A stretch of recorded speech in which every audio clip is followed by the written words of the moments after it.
arrogantly refuse, we're not going to recite the whole Quran in Ramadan, tell them, we don't want to see your faces because you're a danger to us and you're a danger to our community. Now then, today's session, we have a number of issues to address, and I don't think we'll have enough time to do them all. But we are located at a very, very, very important moment in political history in the United States of America, because the coming elections in November are going to determine who is going to lead the United States as president over the next 4 years. Because we had Donald Trump these last 4 years, we've not had the Great War. Had it been the other way around and that woman had become the president, we may have had the Great War already. They cannot trust him. They cannot trust him because he's not a member of their club. And that's why they're doing their best to try to remove Donald Trump in the next election. I am not a supporter of Donald Trump. Stop that rubbish and that garbage. Would you please stop it? They want to remove Donald Trump because they cannot have the Great War while he is president. That's all. That doesn't make me a supporter of Trump, you fool. Where will these fools come from? And there is another danger for them, and that is that there is another candidate now who is likely to become the Democratic candidate for the elections, and that is Bernie Sanders. And his momentum is growing constantly.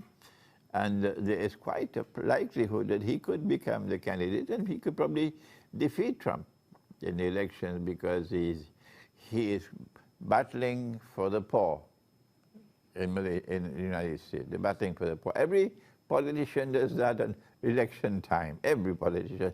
We are the man for the poor. I don't know what Bernie Sanders is going to be after he becomes the president, if he becomes president. But what can they do now to take the wind out of the sails for Trump and for Bernie Sanders? What can they do? The establishment in the United States is up to its ears in worries.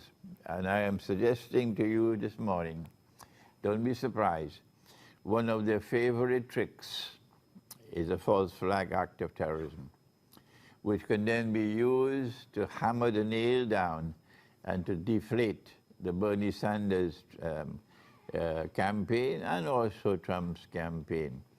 They have done it on 9/11 in order to have the political mileage to wage war and war and war and war and war. Everybody, even the majority of the American people now know that 9/11 was a false flag act of terrorism.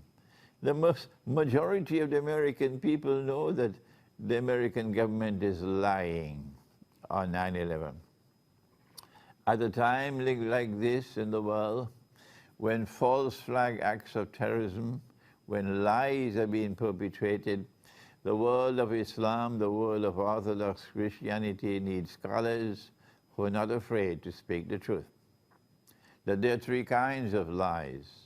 That there are normal lies and there are great lies, and then there's 9/11. If you're afraid to say that because you want to be politically correct, you don't qualify to guide the Muslims in these dangerous currents in the world today. No, we need men who are prepared to stand up courageously in the face of the oppressor and call it a lie.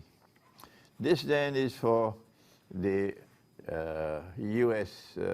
Political predicament at this time, where the likelihood exists that you'll either have a re-elected Trump or a Bernie Sanders government, both of which are unacceptable to the Zionist alliance.